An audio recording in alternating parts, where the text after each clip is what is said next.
ఈ సమయాన్ని బట్టి దేవునికి వందనాలు తెలియజేస్తున్నాను. మీ అందరినీ ప్రేమపూర్వకంగా వాక్య ధ్యానంలోనికి ఆహ్వానిస్తూ ఉన్నాను. స్నేహితులారా, ఈ నెల 3వ తారీఖు ఆదివారం లేటి సండేగా మనము జ్ఞాపకం చేసుకొని ఉన్నాం కనుక అధ్యక్ష మండలంలో సంఘములన్నిటిలో ఉన్నటువంటి నాయకులను గౌరవిస్తూ వారి యొక్క విలువను, సేవా పరిచర్యల యందలి వారి ప్రాముఖ్యతను గుర్తిస్తూ హృదయపూర్వకమైనటువంటి వందనములను, శుభములను నాయకులందరికీ మనస వాచ కర్మేణ అందజేస్తూ వారిని గౌరవిస్తూ ఉన్నాను. ఈ సండే కొరకు ఇవ్వబడినటువంటి అంశము మినిస్ట్రీ ఆఫ్ ద లేటీ గురువేతరుల పరిచర్య. గ్రేట్ బ్రిటన్ ని క్రోమ్వెల్ అనే పరిపాలకుడు పరిపాలించుచున్నటువంటి దినాలలో, ఈ క్రోమ్వెల్ పరిపాలనలో ఆ దేశమందు వెండి నాణెములు ముద్రణ జరుగుతూ ఉంది అండి. అంటే వెండి నాణెములు చెలామణిలో ఉన్నవి. అయితే నాణెములు ముద్రించడానికి వెండి దొరకట్లేదు. ఆయన ఒక మీటింగ్ ను పిలిచి తన అధికారులతో చెప్పినాడు, అయ్యా వెండి అంత ఎక్కడుంది, అసలు నాణెములను ముద్రించడానికి వెండి దొరకట్లేదు అనే ప్రశ్న వారి ముందుంచినప్పుడు అధికారులందరూ తెలియజేసినటువంటి మాట ఏంటంటే, అయ్యా మన దేశంలో ఉన్నటువంటి వెండి అంతా కూడా చర్చెస్ లో ఉంది, చర్చెస్ లో డిపాజిట్ చేయబడి ఉంది. వివిధ అలంకార రూపాలలో, లేకపోతే చర్చిలో ఉన్నటువంటి అల్మారాలలో, స్తంభాల రూపంలో, అట్లాంటి రూపాలలో చర్చెస్ లో ఉంది వెండి అంతా అని వారు జవాబిచ్చినారు. అందుకు ఈ క్రోమ్వెల్ అనే పరిపాలకుడు తెలియజేసిన మాట ఏంటంటే, please bring back all the silver from the churches, bring them out side of the churches. Church నుండి ఆ వెండినంతా బయటకు తీసుకొని రండి. ఆల్టర్ లో వాడబడుతున్న వెండిని మాత్రమే చర్చిలు ఉంచండి, మిగతా వెండి అంతా తీసుకొని వచ్చి వెండి నాణెములుగా ముద్రించి ఆ నాణెములను సమాజానికి, ప్రజలకి అందుబాటులోకి తీసుకొని రండి. చర్చిలో ఉన్న వెండి అది చూస్తూ ఉండడానికి కాదు, వాడుకోకుండా ఉండడానికి కాదు, ఏ పరిచర్యలో ఉండకుండా ఖాళీగా ఉంచడానికి కాదు. We must make it useful to them, useful it, దాన్ని మీరు వాడండి, వాడి ప్రజలకు ఉపయోగకరమైన పనులు చేయండి అని ఆ పిలుపు వారు అందజేసినారు. స్నేహితులారా, ఈరోజు గురువులు ఎవరైతే అభిషేకింపబడినటువంటి గురువులు ఉండినారో వారొక్కరు పరిచర్య చేస్తే సంఘాలు అభివృద్ధి చెందలేవండి. వారొక్కరు దేవుని పట్ల భయభక్తులు కలిగి ఉంటే, లేకపోతే వారొక్కరు ఈ సంఘం ఎదగాలి, ఆధ్యాత్మిక జీవితంలో ఫలించాలి, సువార్త ప్రకటింపబడాలి, లోకమంతా దేవుని ప్రేమను పంచాలి, లోకమంతా దేవుని గుణలక్షణాలతో నింపాలనంటే సేవకులు ఒక్కరు ఏమీ చేయలేరు. ఒక కుటుంబంలో తండ్రి మాత్రమే ఆ కుటుంబ బాగోగుల కొరకు ఆలోచన చేస్తే ఆ కుటుంబం బాగుపడదండి. పిల్లలు, భార్య అందరూ క్రమశిక్షణ కలిగి అందరూ ఒక్క మాట మీద నిలవబడి ముందుకు సాగితేనే ఆ కుటుంబం అభివృద్ధి చెందుతుంది. As well dear friends, when we apply the same method into our congregation, మన సంఘమైన సమాజమైన బాగుపడాలని అంటే ఆ ఒక్క సేవకుడు పరిచర్య చేయడం వలనను, ఆ ఒక్క సేవకుడు ఆరాటపడడం వలన ఏ రకమైనటువంటి ప్రయోజనం ఉండదు. సంఘంలో ఉన్నటువంటి లేటి అంటే లేనాయకులు, లేటిగా ఉన్న బిడ్డలందరూ సంఘం అంతా కూడా కలిసి ఉమ్మడిగా ఐక్యతతో దేవుని ప్రేమను పంచడం వలన ఆ రిజల్ట్స్ ని, ఉత్తమమైనటువంటి ఫలితాలను, అభివృద్ధిని, ఆధ్యాత్మిక పరమైనటువంటి ఉజ్జీవాన్ని ఆ సంఘంలో మనము గమనించగలుగుతాం. చూడండి, మన సంఘాలలో మంచి సిస్టమ్ ఉండిందండి.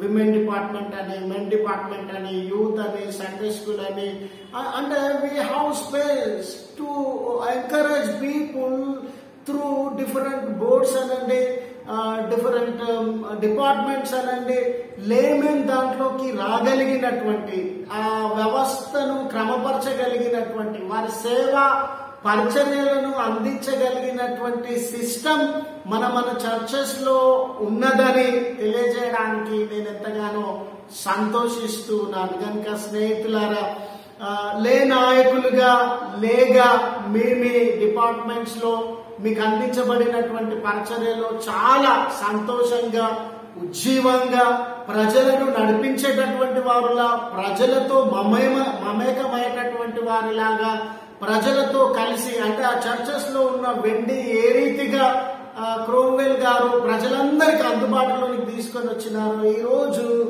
లే నాయకత్వం అనేది ఆ రీతిగా ఉండాలనే ప్రేమపూర్వకమైనటువంటి మనవిని, ప్రోత్సాహాన్ని మీకు అందజేస్తూ ఉన్నాను. స్నేహితులారా, వాస్తవానికి ఈరోజు అధ్యక్ష మండలంలో గాని, ప్రపంచంలో గాని సంఘాలు ఎదుగుతున్నాయంటే దానిలో లే యొక్క పాత్రను మనం విస్మరించలేం.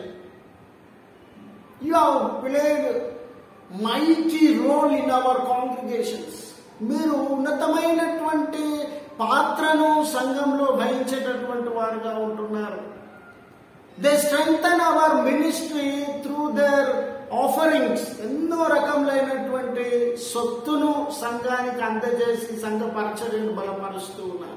సమయాన్ని ఇచ్చేటటువంటి వారు ఉన్నారు, ఆలోచనను అందజేసేటటువంటి వారు ఉన్నారు, రాత్రి పగలు ఫినాన్స్ విషయంలో హెల్ప్ చేసేటటువంటి వారు ఉన్నారు, రాత్రి పగలు సంఘ పరిచర్యలో హెల్ప్ చేసేటటువంటి వారు ఉన్నారు. ఈ సంఘము అభివృద్ధి చెందడానికి మీ చెమట కారణం, ఇటువంటి సంఘాలు అభివృద్ధి చెందడానికి మీ పని కారణము, మీ ప్రయాసం కారణము. మీరెన్నో నిద్రలేని రాత్రులను గడిపి ఈ సంఘాలను నిర్మించినటువంటి వారుగా, అభివృద్ధి చెందించినటువంటి వారుగా, సేవలో సహకరిస్తున్నటువంటి వారుగా ఉండినారని.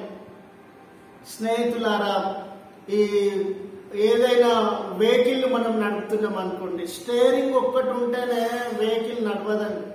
దానికి టైర్లు ఉండాలి, ఇంజన్ ఉండాలి, ఆయిల్ ఉండాలి, బ్రేక్స్ ఉండాలి.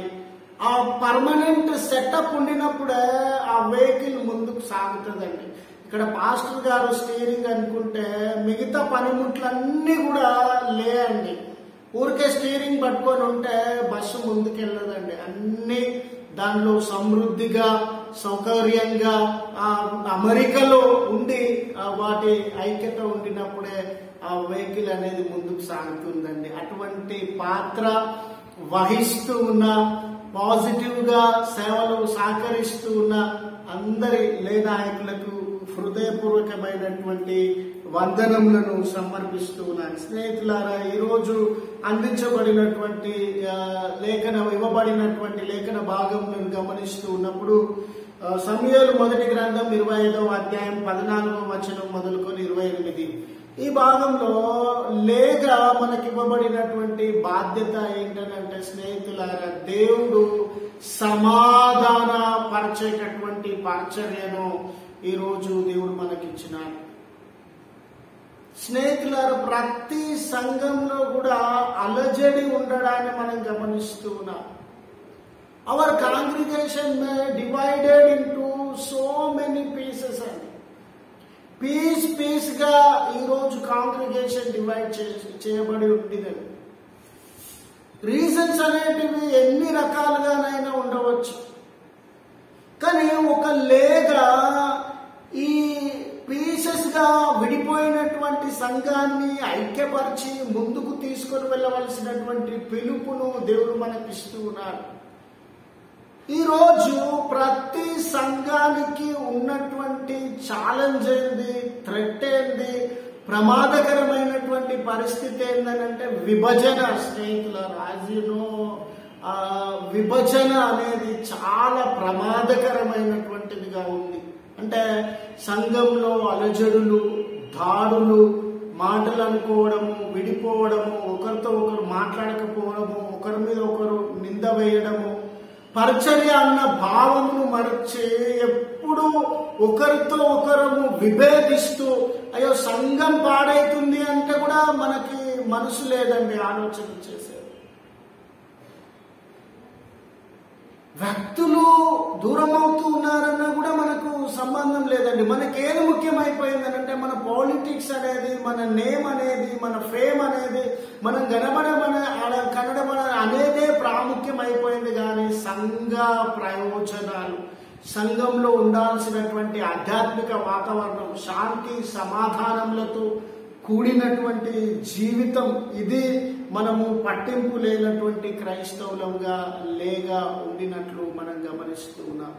స్నేహితులారా, చదువుబడిన లేఖన భాగంలో ఇద్దరు వ్యక్తులకి సంబంధించిన ఆలోచన మన ముందుంచబడతా ఉంది. దావీదు గారు అలాగనే నాబాలు. ఈ ఇరువురు, దావీదు అరణ్యంలో నివాసం చేస్తూ ఉన్నాడు. అయితే నాబాలు అనే ఈ ధనవంతుడి మందలు ఆ అరణ్యంలో సంచరిస్తూ ఉన్నవి. అయితే ఈ నాబాలు చాలా ధనం కలిగినటువంటి వ్యక్తి, సమృద్ధి కలిగినటువంటి వ్యక్తి. మనందరికి తెలుసండి, హార్వెస్ట్ ఎప్పుడైతే పంటను మనం సేకరిస్తామో, మన ప్రాంతంలో ఉన్నటువంటి సాంప్రదాయం కూడా ఏంటంటే పంటను మనము హార్వెస్ట్ చేస్తూ పంట కోతకొచ్చే సమయంలో ఒక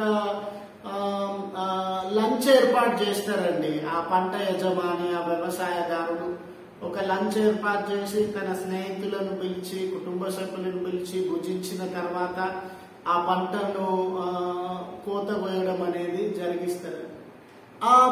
ఆ విందులో చుట్టుపక్కల ఉన్నటువంటి వ్యక్తులు చేరతారు, ట్రైబల్ గా బ్రతుకుతున్నటువంటి వ్యక్తులు చేరుతారు, సంచార జీవులుగా అంటే మన పొలం పక్కన గాని, గ్రామంలో గాని, చుట్టూ పరిసరాలలో సంచార జీవులుగా ట్రైబల్ గా ఉన్నటువంటి వ్యక్తులు ఆ పూట భోజనం చేసి వారి ప్రయత్నాన్ని కొనసాగించేటటువంటి వారుగా ఉంటారు. సేమ్ అదే రీతిగా అది ఒక పండుగ సందర్భము, వేడుక సందర్భం కాబట్టి దావీదు గారు 10 మంది దాసులను నాబాలు దగ్గరికి పంపినాడు. అయ్యా, ఈ రోజు వారింట్లో ఒక శుభకార్యం జరుగుతా ఉంది, వేడుక జరుగుతా ఉంది, వారి గొర్రెల బొచ్చు కత్తిరిస్తూ ఉన్నారంటే గొర్రెల బొచ్చు కత్తిరించడం వలన ఆ వెంట్రుకలను, ఉన్నిని అమ్మి డబ్బు సంపాదించుకునే అవకాశం ఉంది. For him it was a great harvest to get Joy through his sheep.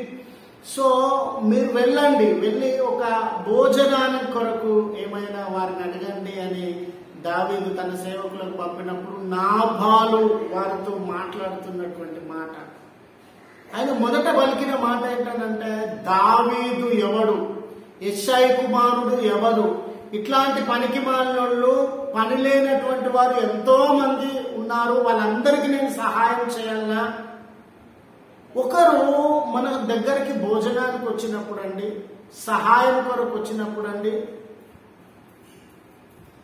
if you have to willing to give, don't insult them. If you are able to give, otherwise don't insult them. ఇక్కడ నాబాలు insult చేస్తా ఉన్నాడు. వాడు ఎవడు, వాడికి నేను ఎందుకు భోజనం ఇవ్వాలని అంటూ ఉన్నాడు. స్నేహితులారా, దావీదు ఇక్కడ ఒక స్నేహితుని వలె ఆయనను అప్రోచ్ అవుతా ఉన్నాడు. Is my friend. చూడండి, మనం కూడా అంటాం ఏదన్నా శుభకార్యం జరిగినప్పుడు, అరే నాకు దావతీయవా, బండి కొన్నావు, నాకు దావతీయవా, మంచి పంట వచ్చింది, నాకు దావతీయవా, మీ ఇంట్లో పెళ్లి కార్యమైందని ఆ స్నేహ భావంతో, ప్రేమపూర్వకమైనటువంటి ఆలోచనతో నాబాలును అప్రోచ్ అవుతా ఉన్నాడు. కానీ ఇన్సల్ట్ చేయగానే చూడండి, దావీదు వలన ఈ అధ్యాయంలో ఇవ్వబడినటువంటి ఆలోచన ఏంటంటే, దావీదు ఆ కుటుంబాన్ని కాపాడినటువంటి వాడుగా, వారి దాసులను కాపాడినటువంటి వారుగా, వారి జంతువులను, పశు సంపదలను దొంగల నుండి, క్రూర మృగముల నుండి, ఆ రోజుల్లో దొంగలు వస్తే గొర్రెలను ఎత్తుకొని పోయేటటువంటి వారు, క్రూర మృగాలు వస్తే గొర్రెలను చంపివేసేటటువంటి అండి. దావీదు అంటున్నాడు, I have protected sheep from the endanger situations. ఎన్నో రకాలైన ప్రమాదముల నుండి నేను ఆ గుంపును కాపాడిన, అడగడానికి నాకు హక్కు ఉంది అని ఆయన చూడండి. ఎప్పుడైనా జీవితంలో ఎప్పుడు మనకు ప్రమాదం ముంచుకొస్తుందనంటే ఎదుటి వారి శక్తిని ఎప్పుడు కూడా తక్కువ అంచనా వేయొద్దండి. Don't undermine anybody. ఎవరిని కూడా తక్కువ అంచనా వేయొద్దు, ఎవరిని కూడా ఇన్సల్ట్ గా మాట్లాడద్దు. అలాగనే ఎవరి వలన మనం సహాయం పొందినామో, ఎవరి వలన మనము క్షేమాన్ని శ్రేయస్సును అనుభవిస్తూ ఉన్నామో, it is not good to forget them in our life time. వారిని ఏ దినాన మనం మర్చిపోకూడదండి. మనిషి అంటే ఈ రకమైనటువంటి స్వభావాన్ని కలిగి బ్రతకాలండి. అయితే దావీదు ఆ మాటకు నొచ్చుకొని ఆయన అన్నాడు, ఈ రోజు నాబాలు కుటుంబంలో ఒక్క మగ పిల్లోడు కూడా బ్రతుకున్నాడు, అందరినీ నేను సంహరించడానికి రెడీగా ఉన్నాను. చూడండి, ఇక్కడ అబిగయిలు నాబాలు యొక్క భార్య సేవకుల ద్వారా ఈ మాట విన్నదండి. ఏమనంటే, దావీదును మీ భర్త గారు తృణీకరించినాడు కాబట్టి దావీదు మీ వంశాన్ని అంతటిని నాశనం చేయడానికి వస్తూ ఉన్నాడని అంటే, చూడండి, ఆమె ఎంతో జ్ఞానం కలిగినదిగా, తెలివి కలిగినదిగా, ఓపిక, సహనమును, దయ, కనికరమును కలిగినటువంటిదిగా. నాబాలు అనే మాటకు ఫూల్, మూర్ఖుడు అనే అర్థం వచ్చిందండి, అర్థం ఉండిందండి. మెటీరియలిస్టిక్, ఈగోయిస్టిక్, మెటీరియలిస్టిక్, ఫూల్ అనే అర్థము నాబాలుకు ఉండినదండి. ఆయన భార్య అయినటువంటి అబిగయిల్కి ఫాదర్స్ జాయ్ అంటే తండ్రిని సంతోష పెట్టేటటువంటిది. తన పుట్టుకను బట్టి, తన యొక్క ప్రవర్తనను బట్టి, తన మాటను బట్టి తండ్రిని సంతోషపరచేటటువంటిది అది. చూడండి, ఎప్పుడైతే when she came to know about the endanger situation which was coming upon their people, ఎప్పుడైతే ఆమె మీదికి, తన కుటుంబం మీదికి, తన భర్త మీదికి, తన పనివారి మీదికి, తన గ్రామం మీదికి దావీదు రూపంలో ఒక ప్రమాదం పొంచి ఉన్నది అని ఎరిగినటువంటిదిగా ఉండినదో, వెంటనే ఆమె సిద్ధపడి దావీదుని ఎదుర్కోవడానికి వెళ్తూ ఉన్నదండి. అక్కడ మీరు చదవండి దయచేసి, దావీదుతో ఆమె ప్రవర్తించినటువంటి తీరు, దావీదుతో ఆమె మాట్లాడినటువంటి మాటలు. దావీదు కోపంతో వస్తున్నాడండి, ప్రతీకారంతో రగిలిపోతూ వస్తున్నాడు. అవమానింపబడినటువంటి వ్యక్తిగా, గాయపొందినటువంటి వ్యక్తిగా, మోసపోయినటువంటి వ్యక్తిగా, హృదయంలో నిరాశ, నిస్పృహలు లేక కోపము నింపుకొని ఈ గ్రామాన్ని ఏ రీతిగానైనా సంహరించాలని వస్తున్నాడండి. అటువంటి వ్యక్తి దగ్గరికి వెళ్ళి ఆమె మాట్లాడుతున్నటువంటి మాట, ఆమె ప్రవర్తిస్తున్నటువంటి తీరు, ఆమె జ్ఞానము, దయగలిగిన మాటలు, సిద్ధపాటు, దావీదు దగ్గరకు వచ్చామంటూ ఉన్నది, అయ్యా నా బాలును మీరు క్షమించాలి. ఆయన తెలియక మాట్లాడినాడయ్యా, ఆయన మూర్ఖంగా మాట్లాడినాడయ్యా. ఆయనను బట్టి దావీదు, మీరు వ్యర్థమైన విషయాల మీద దృష్టి పెట్టకండి. You have a chosen way by our mighty Lord. God has chosen you. There are great things come upon you. నీ మీదికి గొప్ప విషయాలు రాబోతున్నాయి. దేవుడు నిన్ను ఎన్నిక చేసుకున్నాడు. నువ్వు చిన్న చిన్న విషయాల మీద ఉండకు. నిన్ను దేవుడు ఎన్నిక చేసుకున్నాడు గనుక, నువ్వు ప్రభుడవు గనుక, నువ్వు రాజు కాబోతున్నావు గనుక, నువ్వు శత్రువులను జయించబోతూ ఉన్నావు గనుక, డోంట్ బి సిల్లీ దావీదు. దావీదుతో ఆమె బతుకుతున్నటువంటి మాటలు, అయ్యా నా ప్రభువా, నా దేవా, లేక ఆయన కాళ్ళ మీద పడి ఆ సమాధానకరమైనటువంటి స్థితిలోనికి ఆయనను తీసుకొని వస్తూ ఉన్నది. స్నేహితుడా, మై డియర్ లేడీ, అబిగయిల్ కలిగినటువంటి ఈ మనసు, సమాధానపరచని మనసు, చెప్తే విననటువంటి వ్యక్తి ఒక పక్క, అర్థం చేసుకోనటువంటి వ్యక్తి ఒక పక్క, పరిస్థితులను అంచనా వేయలేనటువంటి వ్యక్తి ఒక పక్క,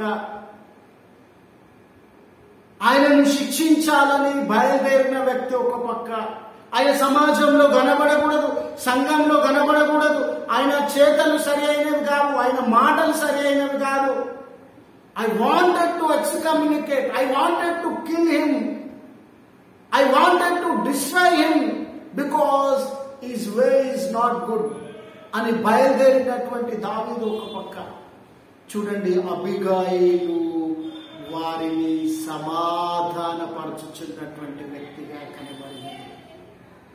స్నేహితులారా, ఈరోజు సంఘంలో విభజనలను తీసివేయడానికి ఒక లేగా నీ పాత్ర ఏంటి, నీ మాట ఏంటి, నీ ఓపిక ఏంటి, నీ ప్రార్థన ఏంటి? What is your contribution towards the congregation to remove all kind of violence, all kind of divisions? Dear friends, what is your view?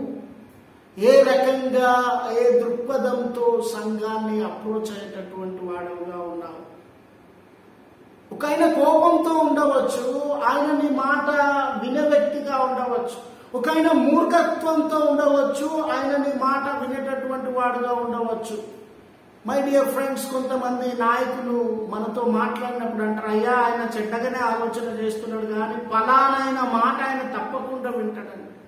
ఆ ఫలాని వ్యక్తిగా ఉన్న నీవు ఆ వ్యక్తిని రెచ్చగొట్టేటటువంటి వాడు. ఇట్లా మాట్లాడాలని ఆయన ప్రొవోక్ చేస్తున్నావా, రెచ్చగొడుతున్నావా? ఇట్లా మాట్లాడు, ఇది గొడవ చేయి, అది గొడవ చేయి, ఇదడుగు అని ఆయనను రెచ్చగొట్టే వ్యక్తిగా ఉన్నావా? అబిగాయిల్ లాగా సమాధానపరిచేటటువంటి వాడవుగా ఉన్నావా? It is not possible to establish peace in our society without your help, without your contribution, without your participation. Dearly, please, it is my humble request from my heart.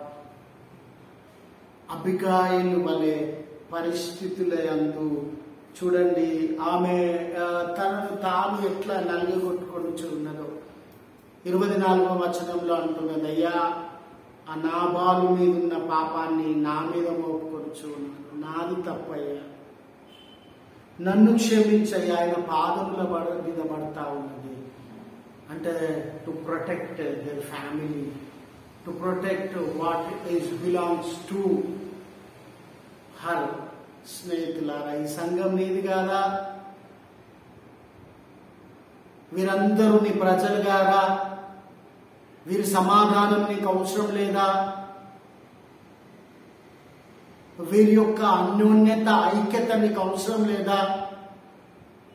ఇవన్నీ అవసరమైనప్పుడు వాట్ ఈస్ యువర్ కాంట్రిబ్యూషన్ అని ఒకసారి గుర్తు చేయాలని ఆశపడుతూ ఉన్నాను స్నేహితులారా. రెండవ విషయాన్ని గమనిస్తే, be as a good Samaritan, be as a good Samaritans, మంచి సమరయుడి లాగా జీవించండి. స్నేహితులారా, many times we are ready to help our beloved ones. మనము ఇతరులకు హెల్ప్ చేయడానికి వీఆర్ రెడీ, కానీ ఆ ఇతరులలో ఎవరున్నారండి? ఒక మన చర్చెస్లో ప్యానల్ అని ఉంటుందండి, గ్రూప్ అని ఉంటుంది. ఆ గ్రూప్ పీపుల్ వాళ్ళ గ్రూప్ వాళ్ళకి సపోర్ట్ చేయడానికి, మంచి జరిగినా చెడు జరిగినా, మంచి మాట్లాడినా చెడు మాట్లాడినా, నీతి మాట్లాడినా అన్యాయం మాట్లాడినా, we are ready to support them. We feel that they are belong to us. వేరే వాళ్ళు మంచి మాట్లాడినా చెడు మాట్లాడినా simply we oppose them because they are not belong to us. They are not belong to our panel, they are not belong to our party, they are not belong to our group అని simple గా వాళ్ళని oppose చేసేటటువంటి వాళ్ళంగా ఉంటాం. ఇక్కడ ఒక మంచి సమరయుడి లాగా నువ్వు దేవాలయంలోకి వెళ్ళాలి. ఒక మంచి సమరయుడుల లాగా నువ్వు పరిస్థితులలోనికి వెళ్ళాలి. ఒక మంచి సమరయుడి లాగా నువ్వు సంఘ రాజకీయాల్లోనికి వెళ్ళాలి. ఒక మంచి సమరయుడి లాగా నువ్వు సంఘ కాపరి గారి దగ్గరికి వెళ్ళాలి. ఒక మంచి సమరయుడి లాగా నువ్వు ఈ సమాజంలోనికి వెళ్ళేటటువంటి వాడుగా ఉండాలి. You are not belong to anybody, dear friends. Once again I remind you, you are not belong to anybody, you are belong to your Christ, Lord Jesus Christ. Only you belong to Him. ఇక్కడ ఒక ధర్మశాస్త్రం బాగా తెలిసినటువంటి వ్యక్తి యేసు ప్రభుల వారి దగ్గరికి వచ్చి అన్ని ఆజ్ఞలలో ప్రాముఖ్యమైన ఆజ్ఞ ఏది, మరియు నేను ఏ ఆజ్ఞను పాటిస్తే పరలోక రాజ్యానికి వెళ్తాను అని యేసు ప్రభుల వారిని అడుగుతా ఉన్నాడు.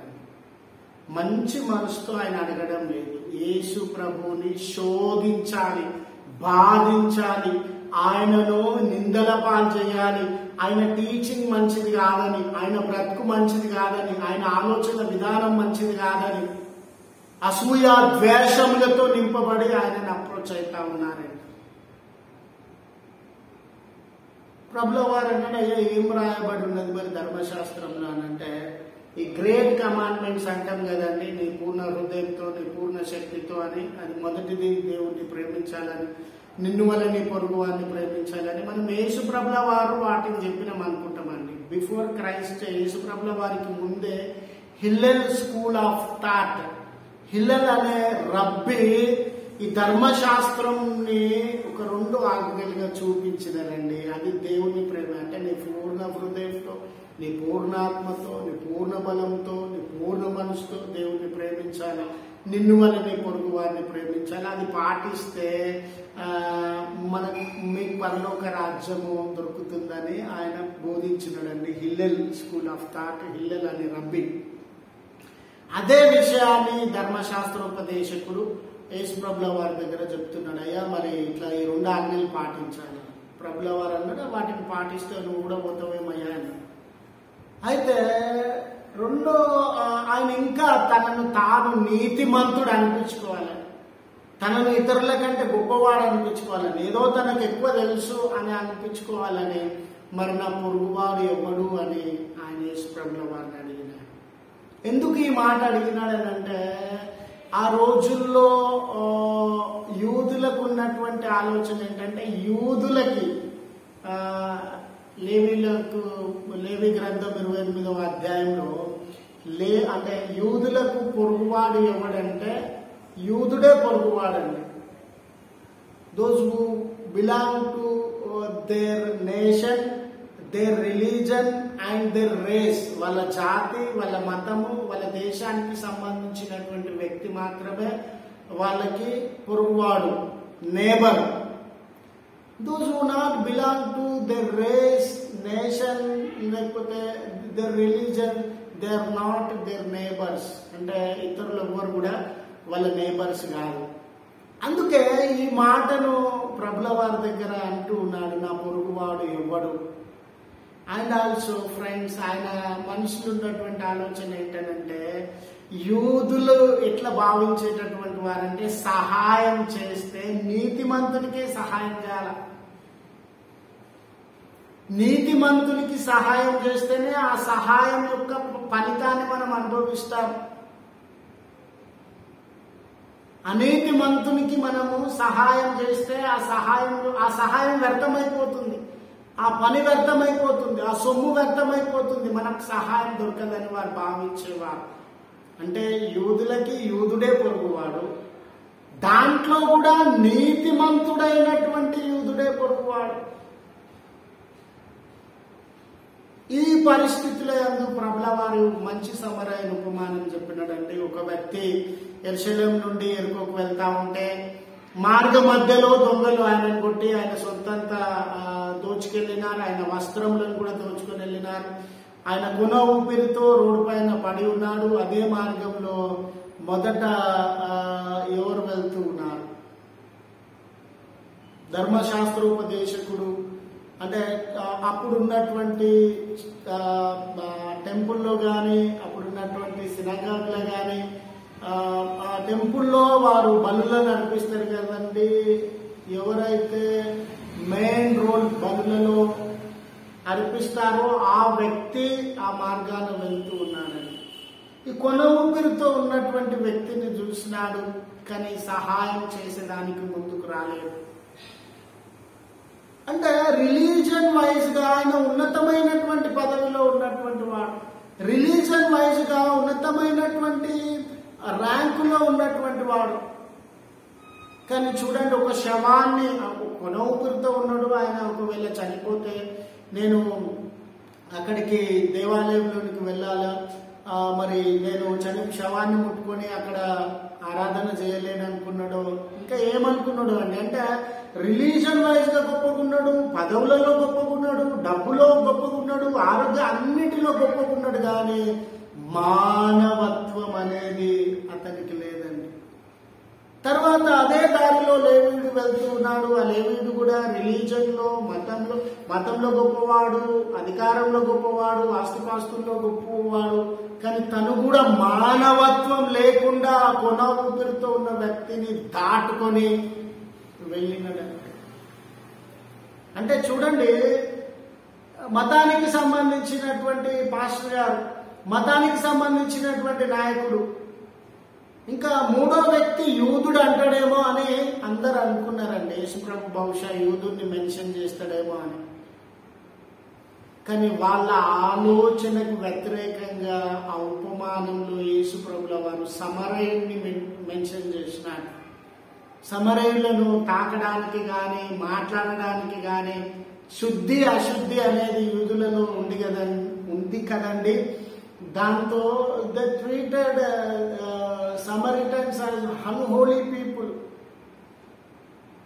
వాళ్ళని దాకకూడదు, వారితో మాట్లాడకూడదు అని అన్టచబుల్స్ గా వారిని ట్రీట్ చేసేటటువంటి వారు. అటువంటి సమయంలో ఆ మంచి సమరయుడు వచ్చి ఆ కొన ఊపిరితో ఉన్నటువంటి వ్యక్తిని చూచి ఆయన దగ్గరకు తీసుకొని ఆయన గాయములను కట్టి నూనెను ద్రాక్షారసాన్ని ఆ గాయముల మీద పోసి ఒక వైద్యుని దగ్గరికి ఆయన తీసుకొని వెళ్ళి ఆ వైద్యునికి అప్పగించి, అయ్యా ఇంకా కొంత డబ్బు ఆ వైద్యునికి ఇచ్చి ఇంకేమైనా ఖర్చైనా కూడా నేను ఇస్తాను, ఈ వ్యక్తిని రక్షించండి అని తెలియజేస్తున్నాను.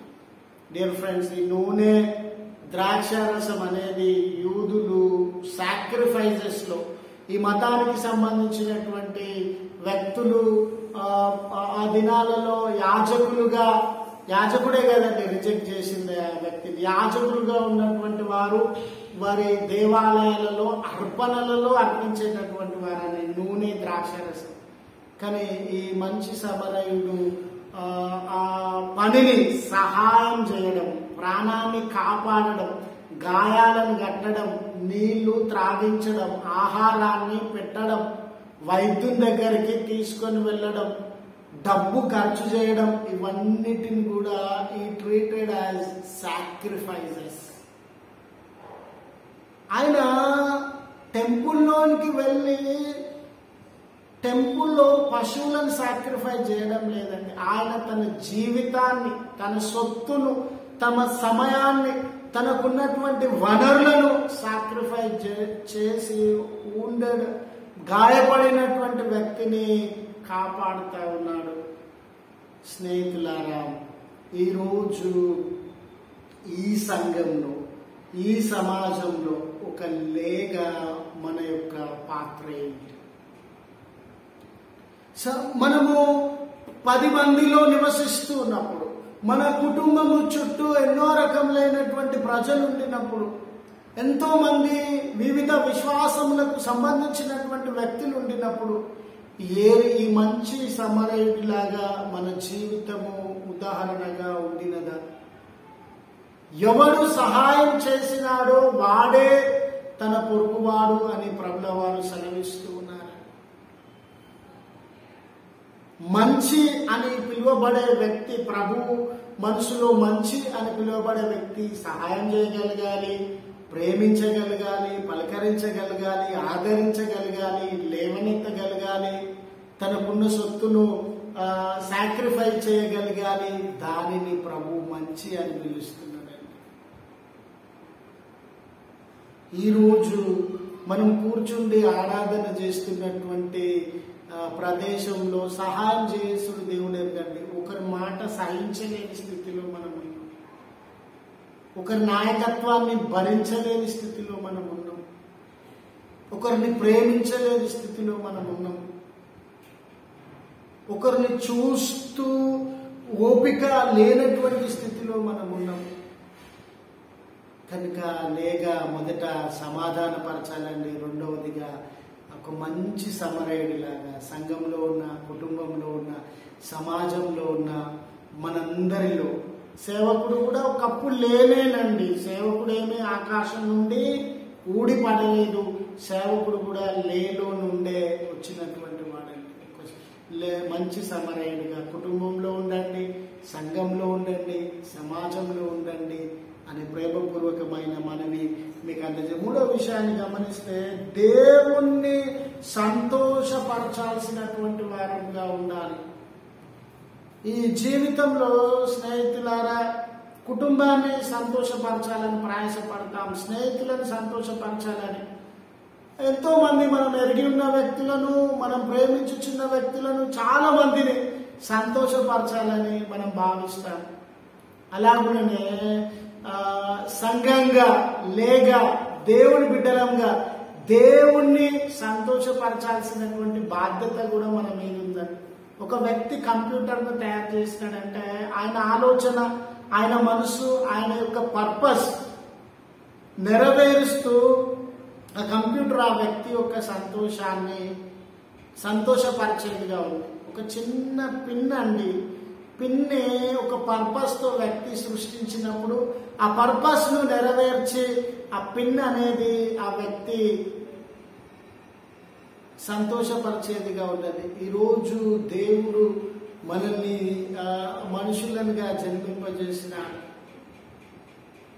He has given so many blessings in our life. ఎదగడానికి, ఫలించడానికి ఎన్నో ఆశీర్వాదములను దేవుడు మనకు అనుగ్రహించినాడు. ఇఫ్ ఏ క్వశ్చన్ అరైజెస్, దేవుడు మన జీవితాలను బట్టి సంతోషిస్తూ ఉన్నాడా? ఎంతో మంది నీ జీవితాన్ని బట్టి, నీ తలంతులను బట్టి సంతోషిస్తూ ఉండవచ్చు ప్రియులారా. కానీ ఈ సమయంలో ఒక ప్రశ్న మనం ముందుంచుకొని, దేవుడు సంతోషిస్తూ ఉన్నాడా మన జీవితాలను బట్టి? చదవబడిన ఈ పత్రికల పాఠ్యభాగంలో తెస్సలోనికైలకు రాసిన మొదటి పత్రిక 4వ అధ్యాయం మొదటి 12 వచనాలు ఉండినవండి. తెస్సలోనికై పట్టణము సముద్రము పక్కన ఉండినటువంటి పట్టణము, వ్యాపారంలో అభివృద్ధి చెందినటువంటి పట్టణము, రాకపోకలు ఎక్కువగా జరుగుతున్నటువంటి పట్టణము. ఒక ఆలోచన, ఎక్కడైతే సీపోర్ట్ ఉంటుందో, రాకపోకలు ఎక్కువ జరుగుతాయో, బాంబే, గోవా లాంటి ప్రదేశాలలో స్నేహితులారా మీరు చూడండి, ఎక్కడ మాఫియా స్టార్ట్ అయింది, ఎక్కడ డ్రగ్స్ వాడకం మొదట స్టార్ట్ అయింది, ఎక్కడ రౌడీజం మొదట స్టార్ట్ అయింది, అవినీతి అనేది, ద్రవ్య మార్పిడి, అక్రమ విధానంలో, ఎక్కడ సమస్త చీకటులు మానవులను బాధ పెడుతున్నటువంటి వ్యవస్థలన్నీ ఎక్కడ ప్రారంభమైనవంటే రాకపోకలు ఎక్కువ ఉన్న దగ్గర, సముద్రపు ఒడ్డునున్నటువంటి పట్టణాలలో ఇవి మొదట ఎక్కువగా ప్రారంభమైనట్లు తెలియజేయబడతా ఉంది. కనుక తెస్సలోనికై పట్టణంలో కూడా రాకపోకలు ఎక్కువ ఉన్నవి కాబట్టి చీకటితో నింపబడిన కార్యాలు జరుగుతూ ఉన్నవండి. అంటే వ్యభిచారం జరుగుతూ ఉంది, అవినీతి జరుగుతూ ఉంది, అన్యాయం జరుగుతూ ఉంది, దోపిడీ జరుగుతూ ఉంది. ఇవన్నీ పరిస్థితుల రీత్యా అక్కడ ఉన్నటువంటి క్రైస్తవ సంఘానికి, అందరి క్రైస్తవులకి ఆయన ఇచ్చుచున్నటువంటి పిలుపు ఏంటంటే, దేవునికి సంతోషకరమైన వ్యక్తులుగా మీరు జీవించండి. రష్యన్ రైటర్ లియో టాల్స్టాయ్ వారు యేసు ప్రభువును అంగీకరించిన తర్వాత పలికిన మాట ఏంటంటే, నా జీవితము నాకే క్రొత్తగా కనబడతా ఉంది, నా మాటలు మారినవి, నా క్రియలు మారినవి, నా ఆలోచన విధానం మారినది. అసలు నన్ను నేను చూసుకుంటున్నప్పుడు క్రొత్త వ్యక్తిని చూడగలుగుతూ ఉన్నాను అని వారు సాక్ష్యం ఇచ్చినారండి. స్నేహితులారా, ఈ దినాన ఆ నూతనమైనటువంటి స్వభావం, నూతనమైనటువంటి జీవన విధానాన్ని మన జీవితాలలో, మన సంఘాలలో మనము చూడగలుగుతున్నామా? ఇక్కడ పౌలు సంఘానికి ఎంకరేజ్ చేస్తా ఉన్నాడు. వాళ్ళని ఏమనంటే, మొట్టమొదట మీరు పరిశుద్ధులుగా జీవించండి, పరిశుద్ధులుగా జీవించండి. ఒక క్రైస్తవ సంఘం నుండి దేవుడు ఏదో ఆశపడుతూ ఉన్నాడు. లేటిగా లేదా సేవకులుగా లేదా మనుషులుగా యేసు ప్రభువునందు విశ్వాసం ఉంచినటువంటి వారి నుండి దేవుడు ఏం ఆశపడుతున్నాడు? దేవుని చిత్తం ఏంది? What is the God's purpose in our life అనేది ఆయన తెలియజేస్తూ ఆయన పలికిన మాట ఏంటంటే, మనము పరిశుద్ధులుగా ఉండుటే దేవుని చిత్తము. దేవుని మనసు ఏంటంటే, పరిశుద్ధులుగా ఉండండి. చీకటి అనేది మీలో ఉండకూడదు, అసూయ ద్వేషములు అనేది మీలో ఉండకూడదు, మోసం అనేది మీలో ఉండకూడదు, తప్పు అనేది మీలో ఉండకూడదు. ఇక్కడ ముఖ్యంగా సెక్సువల్ ప్యూరిటీ కొరకు వారు మాట్లాడుతూ ఉన్నారు. సెక్సువల్ ప్యూరిటీ కొరకు మాట్లాడుతూ ఉన్నారు. ఒక వ్యక్తి దేవుణ్ణి వెంబడించే వ్యక్తిగా, విశ్వాసంలో ఎదిగేటటువంటి వ్యక్తిగా, దేవునికి సంబంధించినటువంటి వ్యక్తిగా ఉండాలనంటే తన శరీరాన్ని తాను కాపాడుకునేటటువంటి వాడుగా ఉండాలి. ఈ సెక్సువల్ డిజైర్స్ ఏమైతే ఉన్నాయో వాటిని కంట్రోల్ చేసుకునేటటువంటి వ్యక్తిగా ఉండాలి. ఆయన పరిశుద్ధుడు గనుక మీరును పరిశుద్ధులై ఉండండి అనే పిలుపు ఈ భాగంలో మనము గమనిస్తూ ఉన్నాం. విశ్వాసం లేకుండా ఎవడును ప్రభువుకు ఇష్టడుగా ఉండడు. ఆ విశ్వాసం అనేది ఈ రకమైనటువంటి క్రియలతో సంబంధం కలిగినట్లు మనం గమనిస్తూ ఉన్నాం. కనుక ఆయన అంటాడు, మీరు వ్యభిచారంలో పాల్పంపులు పొందకండి, మీరు జారత్వంలో పాల్పంపులు పొందకండి. ఎందుకంటే మీరు దేవునికి ఇష్టమైనటువంటి బిడ్డలుగా ఉండండి. ఈ లియో టాల్స్టాయ్ గారు మంచితనాన్ని ఎట్లా ఆలోచన చేస్తారంటే, దేవునికి ఏది ఇష్టమో అదే నాకు ఇష్టం, దేవునికి ఏది ఇష్టం లేదో అది నాకు కూడా ఇష్టం లేదు. ఇక్కడ ఈ సంఘాన్ని ఆయన ప్రోత్సాహపరుస్తూ ఉన్నాడు. అటువంటి క్రియల నుండి మీరు మల్లుకొనండి, అటువంటి క్రియల జోలికి మీరు వెళ్ళకండి. చూడండి, ఈరోజు మనసును, శరీరాన్ని అదుపు చేసుకోకుండా ఎన్నో అన్యాయములు, అక్రమములు జరుగుతున్నటువంటి సమాజంలో మనం ఉండినాం. ఒక రేప్ జరిగింది, ఒక చిన్న బిడ్డ మీద దాడి జరిగింది, పోర్నోగ్రఫీ నడుస్తూ ఉంది, ఆడపిల్లలు అసభ్యతకి లోనవుతా ఉన్నారు, అగౌరవానికి లోనవుతూ ఉన్నారు. దాని అర్థం ఏంటంటే, మన ఆలోచనల సరళిని మనం కంట్రోల్ చేసుకోలేకపోతూ ఉన్నాం. మన ఆలోచన సరళి, మనము చూసే విధానము, మనం ప్రవర్తించే విధానము కంట్రోల్ చేసుకోలేకపోవడం వల్ల, మన డిజైర్స్ ని కంట్రోల్ చేసుకోకపోవడం వలన సమాజం అంతా ఇలాంటి పతనమైనటువంటి స్థితిలో, దాడులతో, రక్తపాతంతో, హత్యలతో నింపబడినటువంటి స్థితిలో ఉంది. దాని నుండి బయటికి రావాలంటే ఇవ్వబడుతున్నటువంటి పిలుపు ఏంటంటే, మీ డిజైర్స్ ని మీరు కంట్రోల్ చేసుకునేటటువంటి వారుగా ఉండండి. ఈ మధ్య హైకోర్టు, సుప్రీంకోర్టు లాంటి పెద్ద స్థాయిలో ఉన్న న్యాయస్థానాలు ఇచ్చినటువంటి తీర్పు ఏంటంటే, if the two individuals okay with their extramarital relationship, that is okay. ఒక స్త్రీ పురుషుడు ఇద్దరు కూడా మనస్ఫూర్తిగా ఏ రకమైనటువంటి ఒత్తిడికి లోన్ కాకుండా అక్రమ సంబంధాన్ని పెట్టుకుంటే అది సరైనదే అని కోర్టు తీర్పిచ్చిందండి. అక్రమ సంబంధం సరైనదని తీర్పిచ్చినాక ఎట్లా మోరల్గా ఉందాం, ఎట్లా పరిశుద్ధంగా ఉంటావు, ఎట్లా దేవునికి ఇష్టమైన మనిషికి ఉంటావు అని అంటే, నీ హృదయాన్ని నువ్వు కాపాడుకునేటటువంటి వాడుగా ఉండాలి. ఫ్యామిలీ వ్యవస్థలు ఎంత పతనమైపోతున్నాయండి, సమాజ వ్యవస్థలు ఎంత పతనమైపోతున్నాయండి.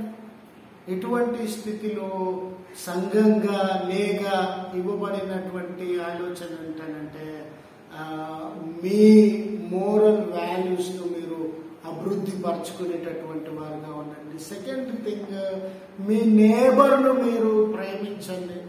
ఈరోజు మన సంఘాలలో ఉన్న అనేక సమస్యలకు కారణం ఏంటనంటే ఎదుటి వారి మీద మనకు ప్రేమ లేకపోవడం. సమస్యకు పరిష్కారం ఉంది స్నేహితులారా. సమస్య అని అనడం లేదు. ప్రతి సమస్యకి కుటుంబంలో కానీ, సంఘంలో కానీ, సమాజంలో కానీ సమస్యకి పరిష్కారం ఉంది. కానీ ఎప్పుడు పరిష్కారం ఉంది అనంటే ప్రేమతో ఈ వ్యక్తులు కలిసి నడిచినప్పుడే. ఒకరినొకరు మాట్లాడుకోకుండా, ఒకరినొకరు ద్వేషించుకుంటూ, ఒకరిపైన ఒకరు పగలు, ప్రతీకారాలు, ఒకరి తెలియకుండా ఒకరు నిందలు, అవమానాలు ఉంచుకున్నన్ని రోజులు ఏ సమస్యకి పరిష్కారం దొరకదు స్నేహితులారా. ఒక వ్యక్తిని మనం అంటే సహోదరుణ్ణి ప్రేమిస్తున్నామనంటే దీనికి అర్థం ఏంటనంటే దేవుణ్ణి మనం ప్రేమిస్తున్నామనండి. దేవుణ్ణి నువ్వు ప్రేమిస్తున్నావు అనేదానికి రుజువేంటి? దేవుని నువ్వు ప్రేమిస్తున్నావా, దానికి రుజువేంటి అనంటే సహోదరుణ్ణి నువ్వు ప్రేమిస్తున్నావు. దేవుని మీద ఏ ప్రేమ ఉందో నీ ఎదుటి వ్యక్తి మీద అదే ప్రేమ ఉంది. అదే నువ్వు దేవుణ్ణి ప్రేమిస్తున్నావు అనే దానికి సూచన. ఈ సమాజాన్ని నువ్వు గౌరవిస్తూ ఉన్నావు, ఇతరుల మేలు నువ్వు కోరుతూ ఉన్నావు, ఇతరుల యొక్క అభివృద్ధిలో, ఇతరుల యొక్క కష్టాలలో నువ్వు వారికి సహకరిస్తూ ఉన్నావు అనేదానికి సూచన. ఈ ప్రపంచానికి, సమాజానికి మేలుదాయకంగా నువ్వు బ్రతుకుతూ ఉన్నావు అనేదానికి సూచన సహోదర ప్రేమ. కాబట్టి స్నేహితులారా, దేవునికి ఇష్టమైన వ్యక్తులంగా లేటి ఉండాలని, దేవునికి ఇష్టమైన వ్యక్తులంగా సంఘమంతా ఉండాలని, సమాధానపరచేటటువంటి వారంగా, మంచి సమరంగా జీవించేటటువంటి వారంగా ఉండాలని మనం చేస్తూ మాటలను ముగిస్తూ ఉన్నాను. ప్రార్థన. కృపగల తండ్రి, ప్రేమగల మా దేవాని పరిశుద్ధ నామమునకు వందనాలు. ఎన్నో ఆధిక్యతలతో, తలాంతులతో, వనరులతో కూడినటువంటి లేనాయకత్వాన్ని మా అధ్యక్ష మండలానికి, ఆయా సంఘములన్నిటికీ దీవెనగా అనుగ్రహించిన విధానాన్ని బట్టి మీకు వందనాలు తెలియజేస్తూ ఉన్నాను. అనేకులు వారి సమయాన్ని ఇచ్చి, వనరులనిచ్చి, సేవా పరిచర్యలో సహకరించి మీకు మేలు కలుగజేసే మీ పరిచర్యలో మేలుదాయకమైన పాలు పంపులు పొందే బిడ్డలుగా ఉండినారు. ఎవరైనా దయగల తండ్రి, మేము మా బాధ్యతను, పిలుపును మరచి జీవించినట్లయితే అయ్యా, ఈ వాక్యం ద్వారా మమ్మల్ని మేలుకొని మీ పరిచర్యలో వాడుకొని మరి క్రీస్తు పేరిట వేడుకొచ్చున్నాం తండ్రి. ఆమేన్. Thank you.